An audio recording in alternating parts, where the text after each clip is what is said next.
Welcome, everybody. We have another GDP decline projection. The economy is starting to crumble. Stocks are in the toilet, and Trump doesn't seem to care. I hope you'll join me tonight for a live stream of the State of the Union address. We'll be hearing from members of the House and Senate. I'll have pre-speech coverage and post-speech coverage, maybe even an opportunity for you to call in. All of it will start at 8 p.m. Eastern on YouTube, Twitch, and Facebook. Hope to see you there. State of the Union, 8 p. East, 5 p. West. Also, thank you to everyone who keeps subscribing to the podcast on Apple and on Spotify. Over on Apple, we have now reached spot 53 among all news and politics show.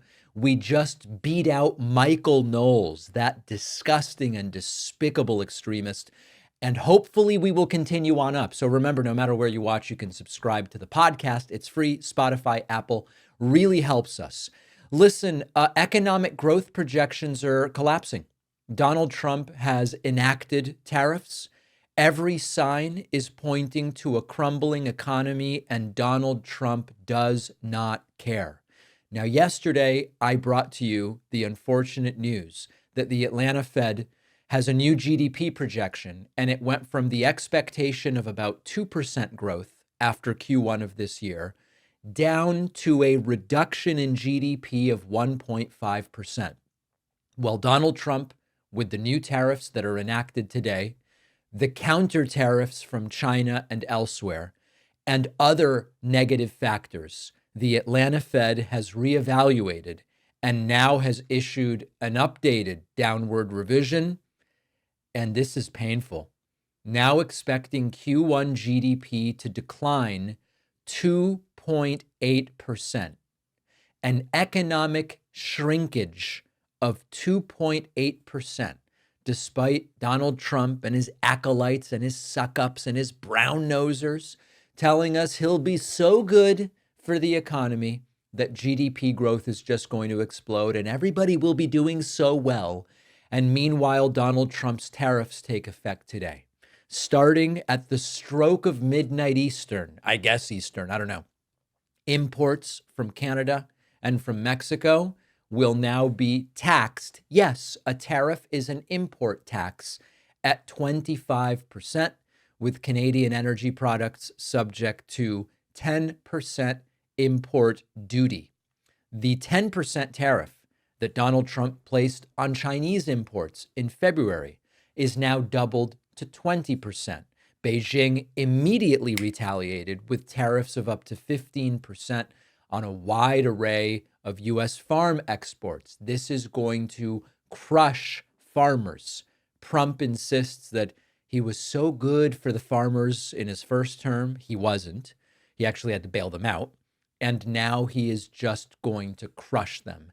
And what I hope is the most important takeaway, listen, we can spend hours talking about the pros and cons of tariffs when carefully executed as a scalpel rather than a sledgehammer, and when they can do A and when they can do B, and what kinds of tariffs in different situations. Yesterday, I did a Tic Tac live. I was live on Tic Tac. I was actually chewing gum instead of having Tic Tacs. That's the funny thing, but I was live on Tic Tac. And someone called in and said, I don't really get the big deal. If we put a 10% tariff on whoever, and whoever puts a 10% tariff on us, we're sort of even. It's even Steven. And I explained, no. You have to consider how much do we export and how much do we import from that particular country? What do we export and what do we import? Do the exports or imports have more or fewer substitutes from other countries? The idea that just, hey, we 10%, it's all the same. First of all, if that were the case, there would be no point to the tariffs. But of course, that's not the reality. And what the most important takeaway is that Trump does not care about you. He doesn't care about the people who voted for him. And you should know that. Why?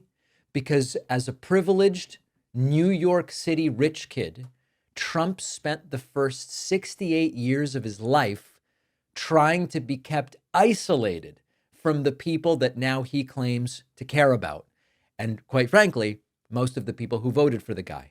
But he doesn't care. If you've got a 401k, look at what's happening in the stock market. If you've got a small business or a job that depends on stability, the stability of knowing what are our inputs going to cost so we know how to price our outputs. Tough luck, because this is the guy who thinks trade wars are easy to win and good. This is the same guy who during his first term racked up how many trillion in debt increase and oversaw a manufacturing recession before COVID even hit.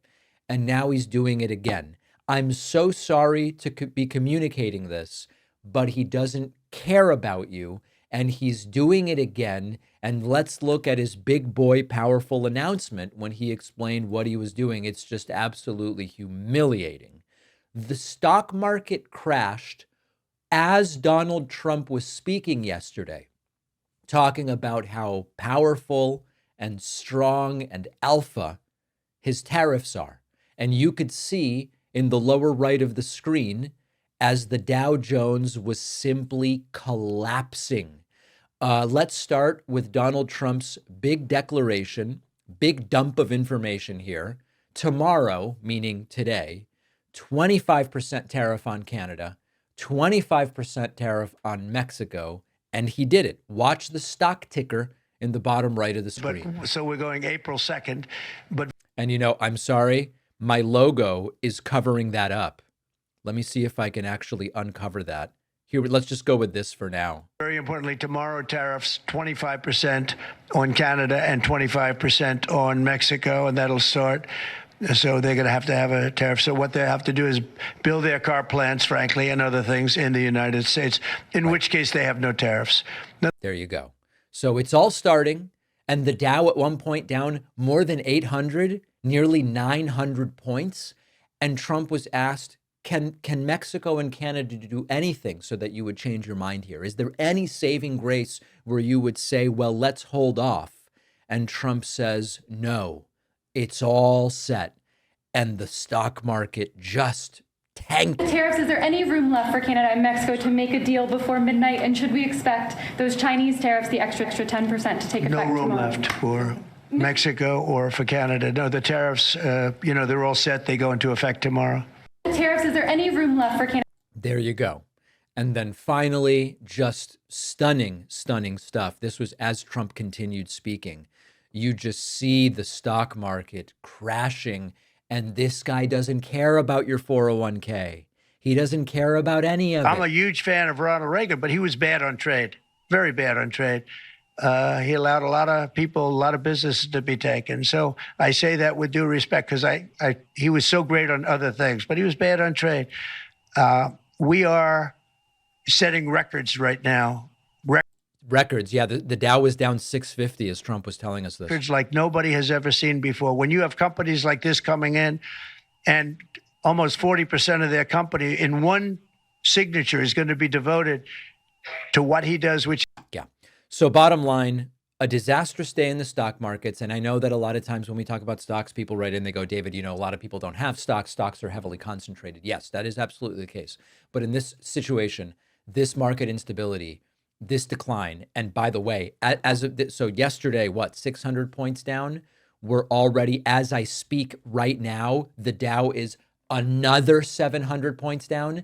If you say, well, what if we include everybody with a retirement plan, pension, or other vehicle, which is connected to the stock market? Now it captures another huge swath of people.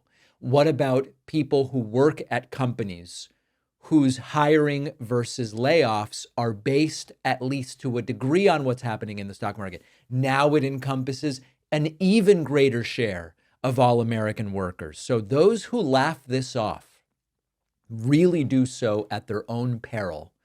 And the critical and important thing to understand here is that this is all optional, and it's driven by Donald Trump's egomaniacal narcissism and the fact that whatever constraints were placed on him in the first term by having some not completely crazy people around him, that has gone away.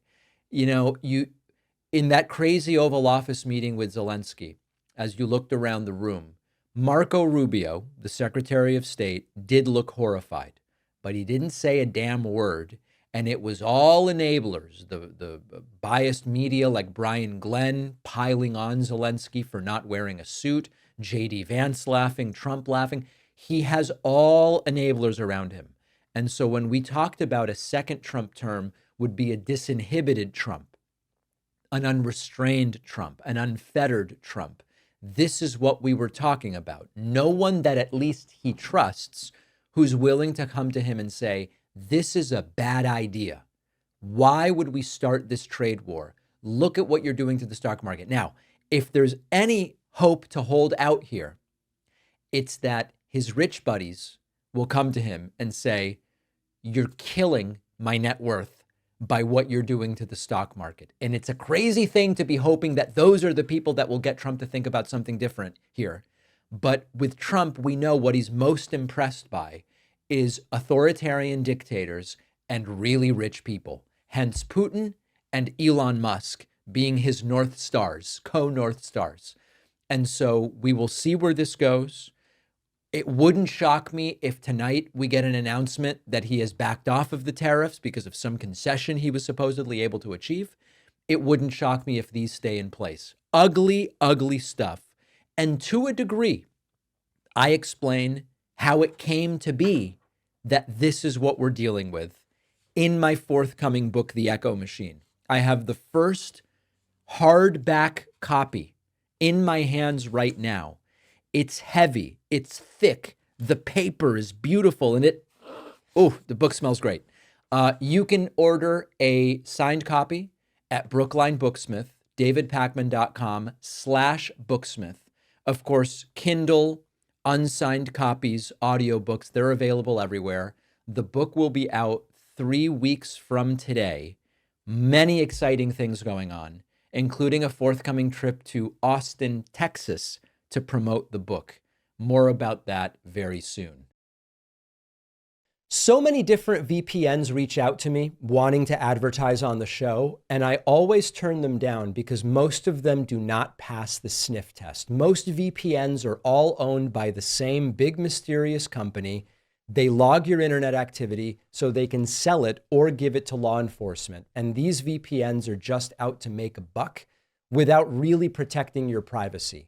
The only VPN I trust enough to have as a sponsor is Private Internet Access. Our sponsor, Private Internet Access, is the only VPN who has proven multiple times in legal proceedings they don't keep logs of your activity. The judge ordered that PIA show user activity history.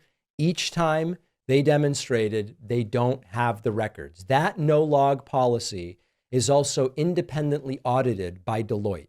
And PIA is also open source. So you can also see in the code that none of your activity is being logged. And you can protect unlimited devices with just a single account. Private Internet Access is giving my audience 83% off, which is just $203 a month, plus 4 extra months for free. Go to piavpn.com/DavidP. The link is down below.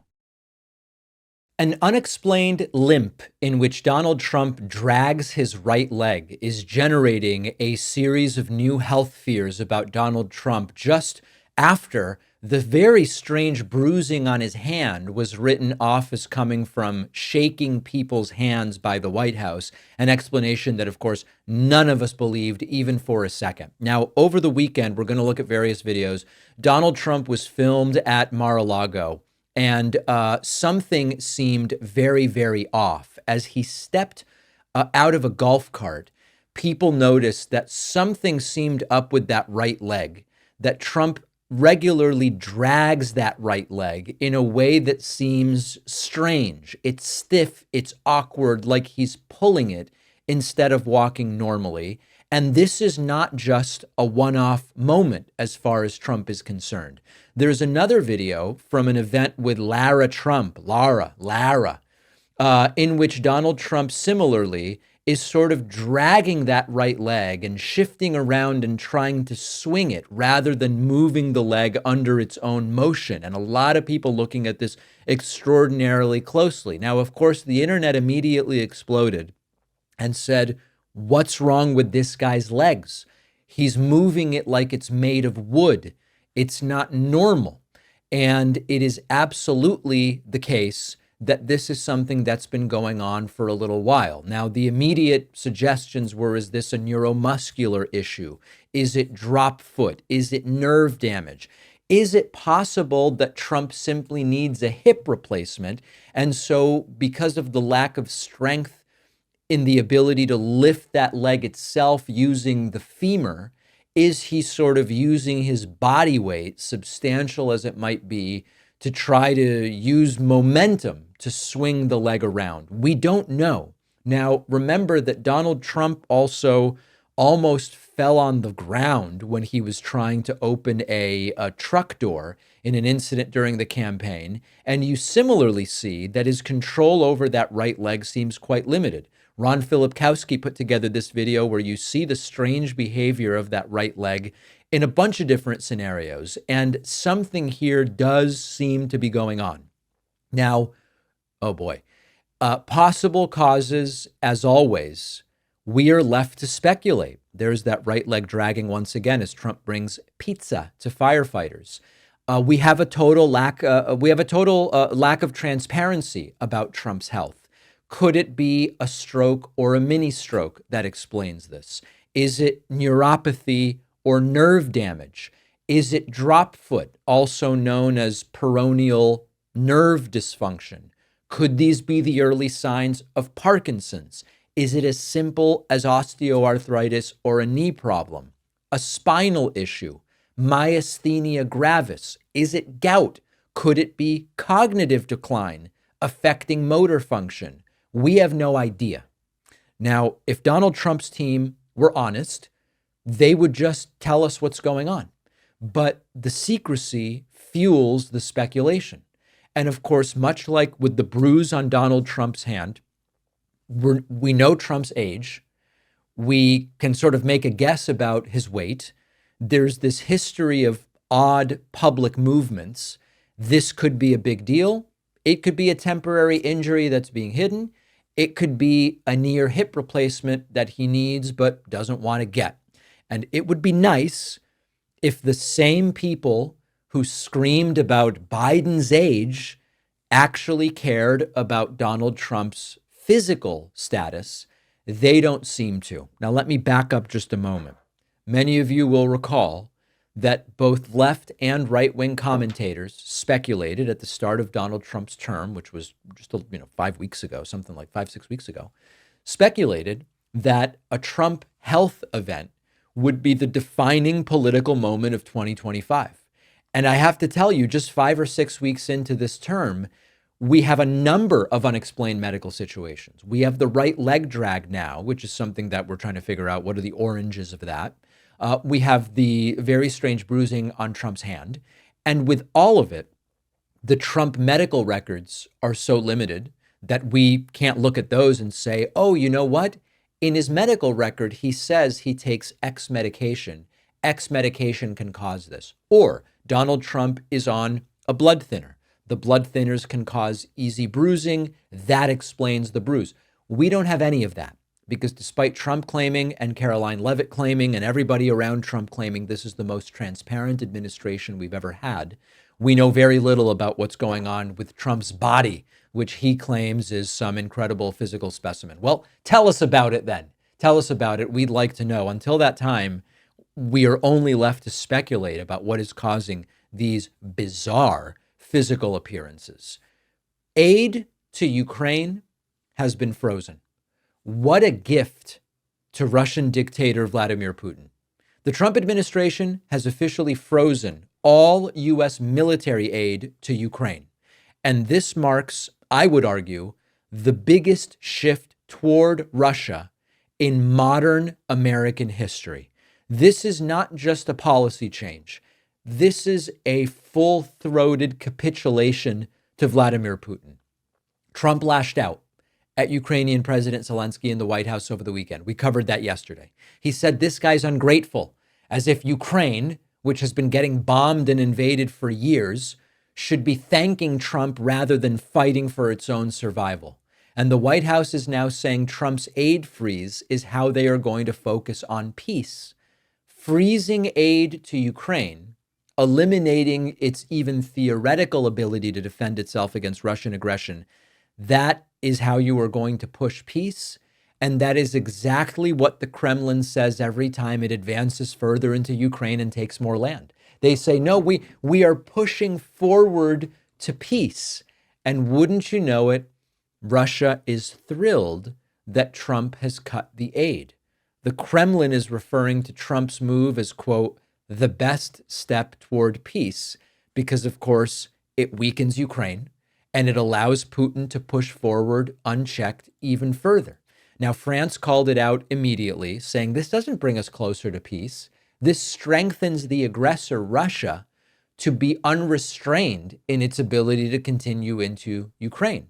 Now, for a very long time, there's a sort of geopolitical reality that's older than this conflict, than this immediate conflict, wherein the United States has been leading efforts to contain Russian aggression in Europe. And one of those elements of containment is making Russia think twice about going into Ukraine further and further. Trump shredded that doctrine. This is the biggest geopolitical change as far as that goes in generations. And even some Republicans who were once strong supporters of Ukraine are saying this doesn't make a lot of sense. Although, let's not give them too much credit. They are too scared to really challenge Trump in any serious way. Ukraine says temporarily, with what we have, that they can hold the line. But without the help from the United States that it's been receiving, the ammunition, etc., it's not going to last forever. Now, I know that there are some who have said, even though Russia's the aggressor, if Ukraine stopped resisting so forcefully, eventually there would be peace because Russia would just get whatever it wants and potentially impose martial law in Ukraine, and it would be nominally peaceful in completely unjust circumstances. But that's not going to happen quickly. And the idea that this will push us towards peace is pretty laughable. Now, meanwhile, Donald Trump is floating a deal where Ukraine will hand over its mineral wealth to American investors, as if the survival of a democratic nation should be decided sort of like an M&A, merger and acquisition, or corporate takeover or something like that. This is not America first. This is all Putin first. And they are loving it at the Kremlin. And I'll be frank with you, I don't necessarily know the degree to which Trump even knows how he's doing Putin's bidding. We know that he's enamored with Putin. We know he generally defers to authoritarian, autocratic dictators rather than liberal democracies. We know that he cares at the end of the day about himself and maybe his immediate friends or business partners, not the average person here or elsewhere. But I don't really know if Trump has convinced himself that he's not a pushover and just doing what Putin wants and he's just evaluating and deciding objectively what makes sense to do, or if he's like, yeah, no, I'll do whatever Putin wants because of X reason or because of Y reason. We don't know the answer to that. But what we do know is that this is the biggest geopolitical shift towards Putin in decades. And where will it all end? Trump says we're heading rapidly towards peace. I will remind you, the initial promise was the Russia-Ukraine war will end within a day of becoming president-elect.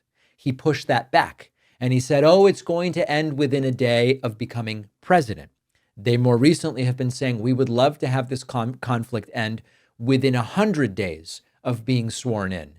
Even that is starting to look less likely. Could it happen? I guess that would be 3 months from January 20th. It'd be like around April 20th. April 30th would be about 100 days. Is that even a realistic possibility at this point in time? I don't know. I want to hear from you. info@davidpakman.com. Will this conflict see a ceasefire before April 30th, which would be about 100 days of Trump in office? Let me know, yes or no. Don't forget that the best way to support the David Pakman Show is by becoming a member, which gives you access to the daily bonus show, the regular show with no commercials.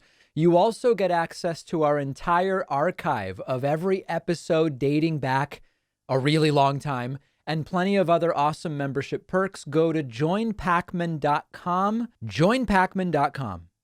It's great to welcome to the program today Congressman Jake Auchincloss, representing Massachusetts, serving on the House Energy and Commerce Committee. It's so great to have you on today. You know, I'm really curious as we record this interview, the Dow down nearly 900 more points, tariffs going one way, retaliatory tariffs already coming back, reports from the former Social Security Administrator that it's conceivable that payments will be delayed. It's not a reduction in benefits, but just from a logistical standpoint, because of what Doge is doing, it's conceivable payments might be delayed. What is the totality of how you're interpreting what was sold to us as a sort of populist revival for the middle class by the current president that seems to be working out to be very bad for the average American? Donald Trump is talking a good economy into a recession. He's doing so, one, by directly raising costs on the middle class. The middle class is going to see home insurance, car insurance, and health insurance costs spike by double digits over the next 18 months because of the tariffs, because of expirations for temporary protected status workers who make up a bulk of the healthcare and construction workforces, and because of the general uncertainty that he is pumping into the global economic system. The other thing that Donald Trump is doing is that he is making the United States harder to invest in and create jobs in for big businesses. I was recently talking to a prominent local manufacturer in Massachusetts who was saying that, so he manufactures basically intermediate parts for bigger businesses that they use in end products. And he was saying that the end demand for the product that he makes is as good as ever. And yet for the first time in 5 years, his order book is thinning out. And the reasons it's thinning out is that these bigger businesses are looking at the global macro environment and they're starting to tighten up. They're tightening up their orders to their own suppliers. They're tightening up on their own hiring decisions. And that cascades across the economy such that this local manufacturer now has pushed pause on some hiring decisions that he was going to make. And you don't have to be an economist to see where this takes us. The animal spirits get depressed, and all of a sudden, what was a strong economy, both in terms of job creation and investment going into 2025, becomes a very soft economy that can tip into a recession. What do you make right now of the fact that, similar to the Tea Party movement of 2010, there seems to be a contingent of voters that's voting for candidates whose policies actually will hurt them? You know, in 2010 with the Tea Party, you had folks who statistically were never going to be very wealthy, supporting a movement that overtly said, we want to cut taxes on the rich. Now, the analysis then was maybe some of them believe they too one day will be rich, as statistically unlikely as that is, given the reality of income mobility. On the other hand, there was the idea that some of them believed that when you give a tax cut to the rich, it, quote, trickles down in this now long debunked economic theory. What do you make of it in 2020, the 2024 election, now 2025? How did this party and Trump specifically secure the support? If you look at some of those states that Biden won, that Harris lost, what was it that got them to support this package of policy ideas? Donald Trump is a cultural statement. He's not an economic manager. He was put in as someone who would destroy a system that many Americans felt alienated from. And it's much easier and faster to destroy things than it is to build things. So Democrats have a series of challenges ahead of us then, knowing what he is, that he is someone who frankly bested us in the culture wars between 2020 and 2025. One, we've got to recalibrate our own approach to sociocultural issues. Two, we've got to play defense to protect the Constitution and the rule of law against his depredations. But three, and I would argue most importantly, we have to become the party that voters trust on the economy. And right now, bluntly, we're not. That means that we have to draw a sharp contrast for voters going into the midterms, that his chaos and corruption are raising their costs. It's raising their cost of home insurance, of car insurance, of health insurance, of utility bills, of home ownership. But two, going into the presidential primary of 2028, that we as a party have big ideas for how to lower the cost of housing, of healthcare, and how to improve the delivery of education. And that's where I want to spend the bulk of my time, is being someone who can generate some of those ideas for Democrats to then mold and define pottery going into the presidential campaign. I want to talk through with you the sociocultural aspect, which I agree Democrats have failed on. I recently interviewed separately Senators Booker and Schiff, and they both agreed that on issues like the what is a woman gotcha question, or this is to quote the way they talk about it, men in women's sports, dismissing it outright does come off as we don't care about something people say they care about. At the same time, we recognize that these are contrived issues to a degree, at least in terms of scale, and successfully so, as you point out. Donald Trump successfully did it. Can we workshop, how would you approach addressing these issues when someone brings them up in a way that's not dismissive, but does pivot to something that is far more tangible, like, for example, the economic issues that we're talking about? How do you respond to, what about, do you agree with, quote, men and women's sports? Like, how do you diffuse it? Mike Pence, before he was a politician, was a radio host, and he used to have this statement, I'm a conservative, but I'm not angry about it. And the analog for Democrats is, I'm a liberal, but I'm not condescending about it. I am not going to shy away from being a strong advocate for gun safety legislation. I believe in climate action. I believe in civil rights for our LGBT community. We can do those things while enlisting people into our viewpoint, as we did with marriage equality at the turn of the century, and not lecturing people about why they are somehow morally broken human beings. And I think Democrats actually don't give Americans enough credit for wanting to dig into the details on policy. The average American under 40 consumes 4 to 6 hours of audio, online, and text content every single day. David, obviously, you know this better than me. People want to hear a long-form conversation, and happy to dig into trans issues in as they relate to sports, and why we can have a nuanced position on that supports sportsmanship and fair play and safety, but also allows our trans neighbors to pursue their definition of happiness. But I'm actually, when it comes to education, I'm not particularly keyed into the trans sports issue. I'll tell you what I'm keyed into: the school closures in 2020. Because the school closures in 2020 were a catastrophe, and they were a foreseeable catastrophe. And Democrats as a party have to own the fact that we as a party largely supported them, despite the fact that by May of 2020, the evidence was quite compelling that they were unnecessary and indeed harmful. That is the education issue we should be talking about. We need to go out to American voters and first of all say, we got this one wrong, and we're sorry about that. And secondly, here's how we're going to make it better, because goodness knows Donald Trump has no ideas about how to make this better. We are going to guarantee every single kid in this country who is behind grade level on reading, writing, or mathematics, one-on-one high dosage tutoring, which is the most evidence-driven type of educational intervention known to the public school education system. And we're going to pay for it with a digital advertising tax on the social media corporations that have been making your kids miserable for the last decade. And I know that reminds me a little bit of when I would speak to Andrew Yang, and he would talk about the choice to sell or not sell our data, for example. What would be the structure of how such a digital advertising tax would work? Who pays it, and how is it calculated?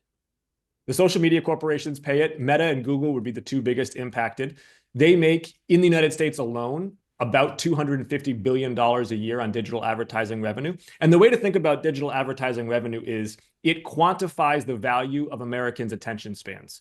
What they've been doing with increasing success and rapaciousness over the last 15 years is attention fracking. They had been taking this incredibly valuable resource, which is our screen time, and they have been monetizing it in increasingly sophisticated ways. I mean, if you want to dig into how ad tech works, it's mind-boggling, right? Mm-hmm. But it's actually very easily quantifiable. It's worth about $250 billion a year in America. They basically shield all of that from taxes through shell games and multinational arbitrage. My view is we're going to take 50% of that. And you know what?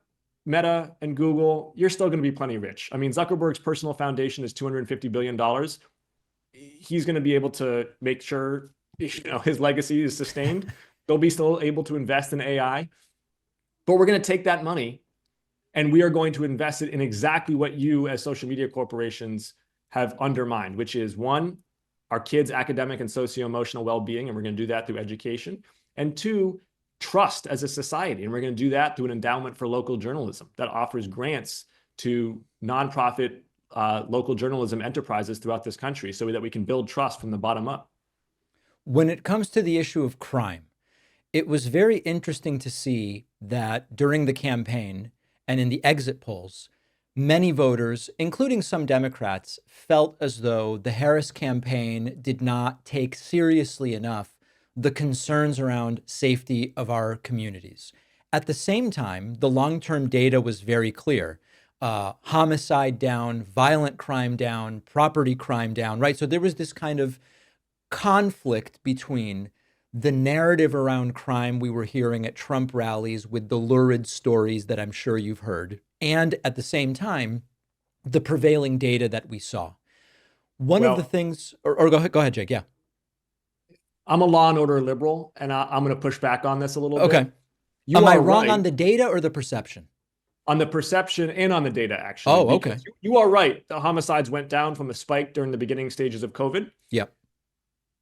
When my constituents walk into a CVS and every single thing in that CVS is locked behind a lock and key because of petty shoplifting that local DAs will not enforce. When my constituents walk to the hospital and walk through an open air drug market that nobody will enforce, they don't feel safer. Public safety is one element of a wider perception of public order. And we have seen major cities like New York and LA. Boston, I will say, is better than most, but in Boston as well, have a sense of public order be undermined by, I think, a misplaced, although well-intentioned, imperative on the left that somehow we shouldn't prosecute lower order offenses, or that somehow the perpetrators of crime are just as deserving as the victims of crime. And that is just not simply the case. You do the crime, you do the time. We have to enforce all laws, and we need to uphold public order so that people have the perception and the dignity of safety so that they want to participate in public spaces. Because actually, when you don't do that, what happens is the wealthy privatize that sense of security, and the poor are the ones who are deprived of those public spaces.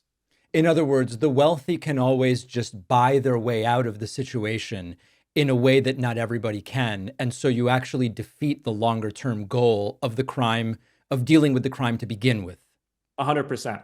This is not to say, by the way, that we should not be taking a public health approach to public safety. Some of the cities in my district are pairing social workers, substance abuse professionals with police officers to do first response. Do you know who the biggest champions of that policy are? The police officers, because it equips them to better handle a situation. Same thing with the sheriffs. The sheriffs in Massachusetts are some of the most progressive law enforcement officials in the entire country. 75% of their inmates have either mental health or substance use disorders. They are effectively hospitals, and they are taking a very progressive public health approach to how do they reduce recidivism by treating that population with a health first rather than a sort of punishment first approach. But at the same time, those people are still in jail, right? Like, they broke the law and they are in jail. And Democrats need to get away from this idea that somehow the law is voluntary. If we're going to hold Donald Trump to account for his outrageous pardons of January 6th cop beaters and for his depredations of the rule of law, we ourselves have to uphold the rule of law in the cities that we govern. So then, if you had been advising the Harris campaign, would the approach be, hey, fortunately, thanks to things Biden has done, national crime rates are down, but meanwhile, we still need to enforce the law while actively working to what? Like, how would you wrap that up so it sounds like you were both hearing people, but also recognizing some of the realities nationally of what maybe was achieved?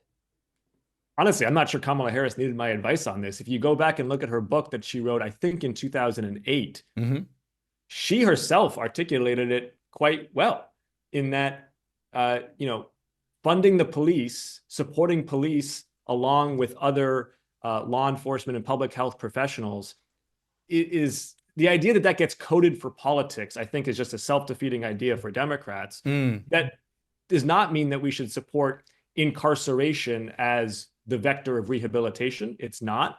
Incarceration is about public safety, but we've seen another vector of rehabilitation so that people can be productive members of society again. We need to be compassionate in understanding that a lot of the people who are committing crimes are people who were not given a great chance in life to start with. Right. None of those things are mutually exclusive. I thought she said them all quite well in her book, actually. And maybe she just got, too many of these DC consultants telling her things that were contrary to her own clearly pretty solid instincts on the matter. Yeah. And, it's interesting you say that and that you noticed that, because in March of a year ago, essentially, I was part of a small group of creators that met with the then VP, who was not at that point the nominee. And the person that I met with behind closed doors at the EOB was so different from what we saw after the first 3 weeks of the presidential campaign, that the only explanation I've been able to come up with is the DC consultants and the focus group people got to her, because my opinion was that the first 3 weeks, 3 weeks of the campaign were excellent, and the rest of it was not so good. I'm. You don't have to weigh in on that if you don't want. I understand. Okay. Final thing I wanted to ask you about the State of the Union, non-State of the Union, joint address to a joint session of the House and Senate tonight. Is there anything in particular that you are wondering if you will see from the Republicans in that chamber with regard to where they line up behind Trump or not? And might the Ukraine-Russia situation be one of those areas? Or do you know exactly where your Republican colleagues are on this one? They're lining up behind Trump, and there's really nothing you need to wait and see. My Republican colleagues are going to huff and puff and do exactly what Donald Trump wants. I know that from 5 years of bitter experience in this place. So whatever they, say to me on the House floor in one-on-one conversations doesn't make me feel that much better, because I see how they vote and I see what they say. And listen, I was a member of Congress for 4 years with a Democratic president. Yep. I get that it's not always comfortable to disagree with the leader of your party when that person happens to be the president of the United States and you represent a district that voted for the president. But I did it. I did it on a number of occasions. And I explained to my constituents why I was doing it. And all I'm asking for the Republicans is to do the same thing. Not on every single issue. I get it. They have a set amount of political capital they have to expend, but on the really important ones. And the two ones that I want to see, and that I'll be listening for tonight, is one, impoundment. Congress cannot cede the power of the purse. If we cede the power of the purse and we allow the president to decide for what purpose and how much he spends money that we have appropriated and authorized, then we become a board of advisors, not a separate and co-equal branch of government. And it's hard to overstate how important that distinction is. 400 years ago, Parliament cut off King Charles's head because he disagreed with them on power of the purse. That's how important this is. It is literally the foundation of the Anglo-American conception of limited government. We have to win this fight, and I want to hear him say that he respects the rule of law regarding power of the purse. Am I going to believe him when he says that? No, but at least he's putting out there a statement that we can work with. And then secondly, Ukraine, he has got to bend the trajectory that we are on towards a deal with Ukraine that provides it with security. I have never been someone who said that Ukraine has to join NATO. I've never believed that was necessary or even advisable. Ukraine needs to join the European Union, which has its own collective defense treaty under Article 42.7. It's going to need $20 to $40 billion a year to fund a three-layered security architecture, a front line, a rapid response force, and air defense for critical infrastructure. And we can pay for that with the Russian frozen assets, $200 billion of which are held in Brussels. In Europe, and France and Germany are increasingly open to using it. So the plan for security, the money, and even the diplomacy are actually kind of locked and loaded to go here. We just need the president to say the very simple sentence of Ukraine is the good guy and Russia is the bad guy. And he has for 10 years been just constitutionally incapable of saying that. Yep. And so is Pete Hegseth, and so has everybody who seems to be surrounding the guy. Congressman Jake Auchincloss will be watching tonight. I really appreciate your time and your insights today. Thanks for having me on, David. If you value what we do at The David Pakman Show, remember to support us on Patreon.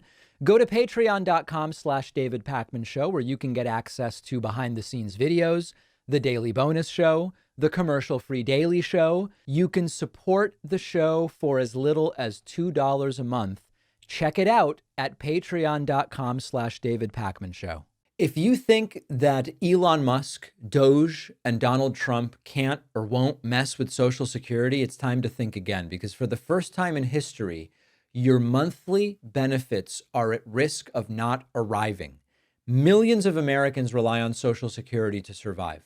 Thanks to Trump and his billionaire buddy Elon Musk, there is now a real risk that those payments could be interrupted. Former Social Security Commissioner Martin O'Malley, the guy who ran the agency, just put out a dire warning and said that we could see Social Security collapse in the next 30 to 90 days. Not because it'll be out of money, but because Trump let Musk's so-called Doge slash funding and gut agency staff.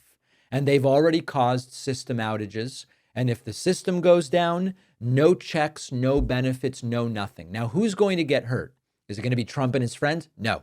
Retirees will be at risk. Disabled Americans will be at risk. People who have lost a spouse and now get survivor benefits are going to be at risk. If you need to file a new claim, maybe it's for retirement, maybe it's for disability, good luck, because there may not be enough employees left to process those new claims. The Trump-Musk cuts are so extreme that the Social Security Administration started paying people to leave, offering early buyouts to workers. This is not about efficiency. This is a backdoor benefit cut. Congressman John Larson from Connecticut put it very bluntly. He said that if you lay off half the workforce and shut down field offices, it will delay, disrupt, or lead to denial of benefits. And the kicker is that the guy Trump just picked to run Social Security isn't even confirmed yet. He's a financial tech CEO, not a government official, not an expert on Social Security. So this is how they'll do it. You have to understand the games that they've been playing. We've recently seen interviews with Republicans who are asked point blank, if any bill cuts even $1 from Social Security, Medicare, or Medicaid, are you voting no? And they play this game where they say, I will not vote to cut benefits, but if we find waste, fraud, and abuse, then of course I'm going to vote to cut that. But if you are paying attention, you understand how this is just a pretext. They still haven't even demonstrated any real fraud. Waste is sort of in the eye of the beholder. Certainly any massive institution, be it government-run, nonprofit, or for-profit, once you get to a certain size, you're not going to be able to say every single dollar here is being spent in the perfect, most efficient way. That doesn't mean that there is fraud such that the programs should be cut. And so this is all a pretext. This is how they do it. They don't come out and say we're cutting Social Security. They make it harder to access. They create chaos. They allow the system to fail. They say, oh, in order to continue receiving benefits, you need to re-register in this particular way at this particular place. And if people don't push back, they are going to get away with it. Now, O'Malley, former Social Security administrator, says Americans are about to bring the heat to members of Congress over this, especially if their payments start getting delayed. I hope that that's the case. They should. These are earned benefits. The term entitlement is often used to suggest that someone is entitled in the way that Trump is, right? Like a little rich kid is entitled. The reason that it's called an entitlement is you've earned it. You've paid the money in. You held up your end of the bargain, which is on wages up to the Social Security cap, which goes up indexed to inflation every year. You've contributed. And as such, you are entitled to the benefits. It's not what a spoiled little entitled kid. It's you've earned it, and therefore we must uphold our end of the bargain. You paid into the system your whole life. And Trump is willing to play games with it, and Musk is willing to play games with it. When they do the $880 billion cut from Medicaid, and they go, no, that we're not cutting benefits. This is a pretext to say, look at all the fraud we found. We're going to cut this, we're going to cut that. Oh, you know what? We actually now are struggling financially, and we're going to need to delay a payout. There are a bunch of different ways that you can delay or hinder receiving benefits without officially saying we are cutting 10% off of what people are entitled to. And that is exactly what they are doing. The final question, and many of you probably suspect where I'm going with this. If this happens, who will get blamed? Will some of the people whose payments maybe get delayed or whatever, will they realize this is Trump, Musk, Doge, and the 20-year-olds who have been given the keys to the castle? Or will they find a Democrat to blame? Will they blame Biden? Will they blame, the previous guy? Obama. Yeah, that guy. I don't know. Because if history has told us anything, it's that Republicans are very hesitant to blame Republicans when things go wrong. Hey, did you hear that border crossings are down 96% thanks to Donald Trump? Does that sound a little bit weird? Well, I hope this segment will be useful. Tell me if it is. I'm going to walk you through the architecture of propaganda. Let's discuss this. Donald Trump's press secretary, Caroline Leavitt, put out a tweet on the former Twitter. We call them excretions now. Caroline Leavitt put out an excretion on X where she said, remember when Joe Biden and Democrats said they needed a border bill to secure the border? President Trump did this in 4 weeks. And then she puts up this image, which is from Fox News, which claims that in 2022, there were 166,000 encounters on the southern border. In 2023, it was 156,000. In 2024, it was 189,000. And somehow, in February of 2025, only 8,300 encounters on the southern border. Wow, a reduction of almost 96%. That is incredible. How did Trump accomplish such a majestic feat? Well, it turns out that it's all made up. And I do mean all of it. So the first thing, of course, is where did these numbers come from? Let's look at the numbers. The data is from Fox News. So the article that this graphic was sourced from is called Trump Reports Illegal Immigrant Encounters at Historic Lows during first full month in office. February's apprehensions are a record-setting low number. And if you look at the text of the article, all it says is Trump is claiming this number. It says the data is just Trump says that this is the number that we are down to. So we're being thoughtful here. We go back another level and we find out that Donald Trump said on Truth Central, and this is where all of the information came from. Truth Central. Trump said, quote, the month of February, my first full month in office, had the lowest number of illegal immigrants trying to enter our country in history by far. There were only 8,326 apprehensions of illegals by Border Patrol at the U.S.-Mexico border, all of whom were quickly ejected from our nation or, when necessary, prosecuted. Okay, so this is not data. This is not a report.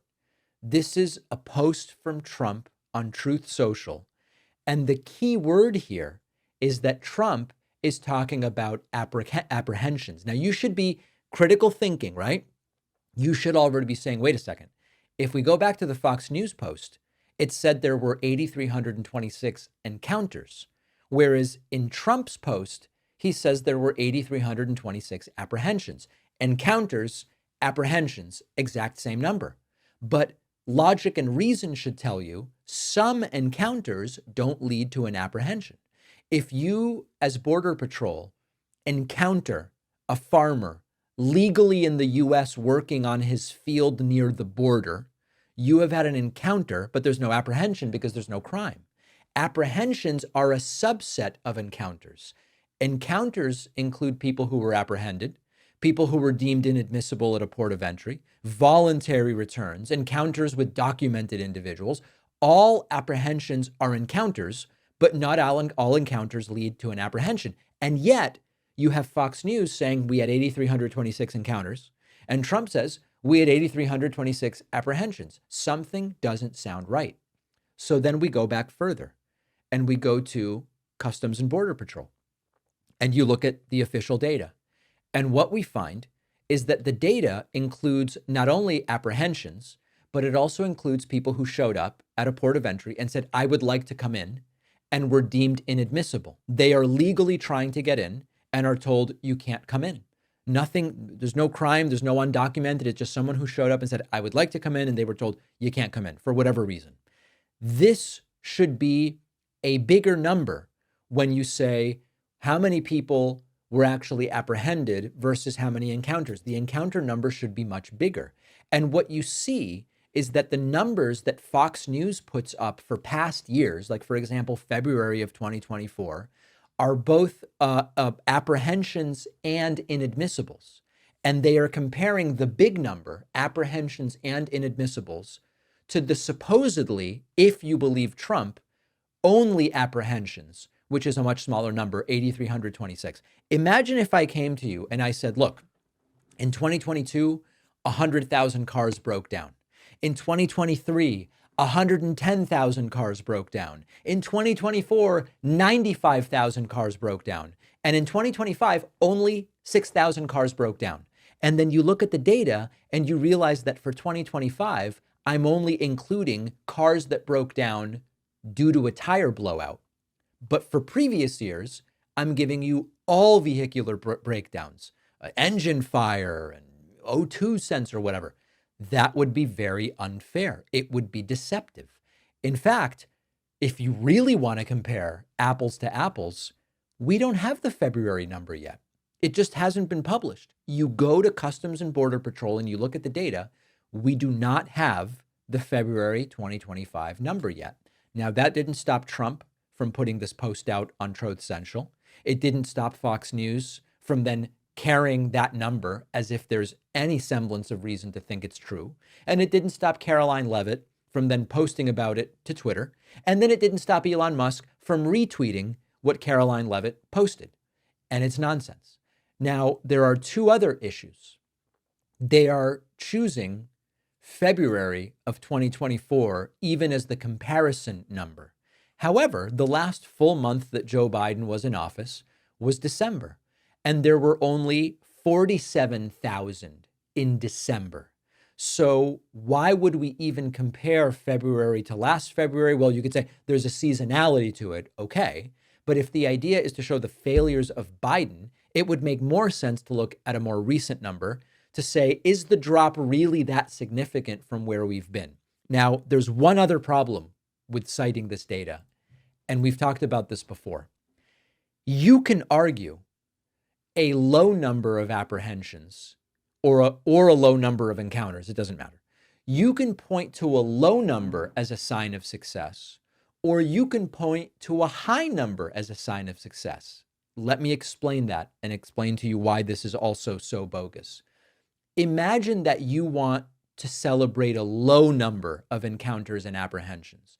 You say, my policies have scared people from even trying to come over, and all of a sudden, we're not encountering or apprehending people because my policies have been so good at dissuading people from even making the attempt.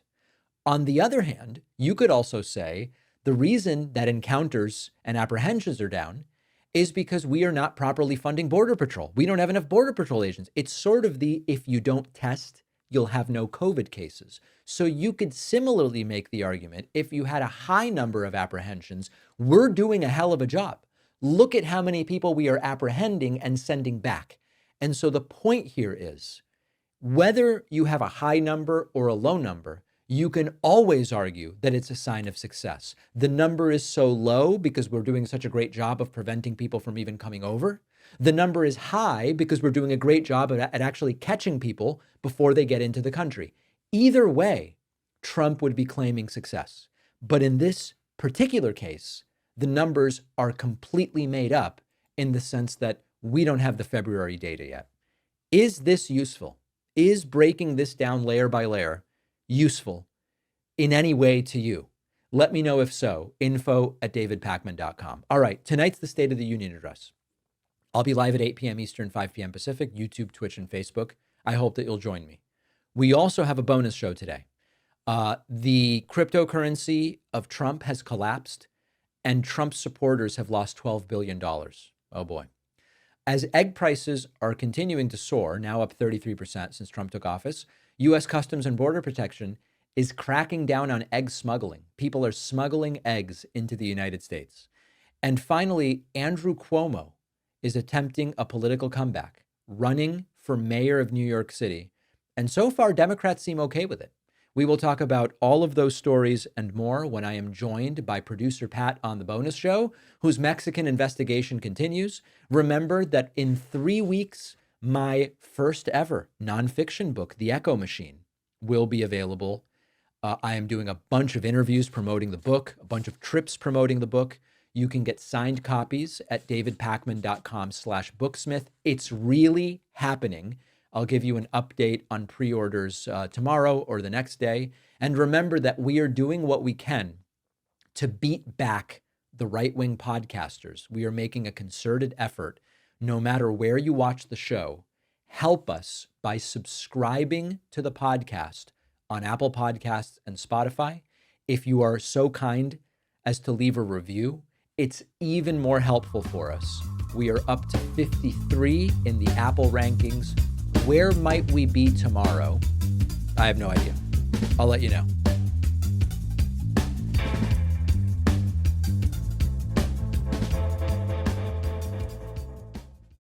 Thanks a lot for watching today's show. I just want to take a second to tell you about today's sponsors. There are only two things that matter with a VPN. Does the VPN use open source software that users can verify is not logging their internet activity? Have police gotten a court order to get user activity logs from that VPN, only to find out that the logs never existed because of the company's transparent no-log policy? The only VPN who can answer yes to both of those questions is Private Internet Access, the only VPN who can prove that your data stays private. They're giving you 83% off, which is just $203 a month, plus 4 extra months for free at piavpn.com/DavidP.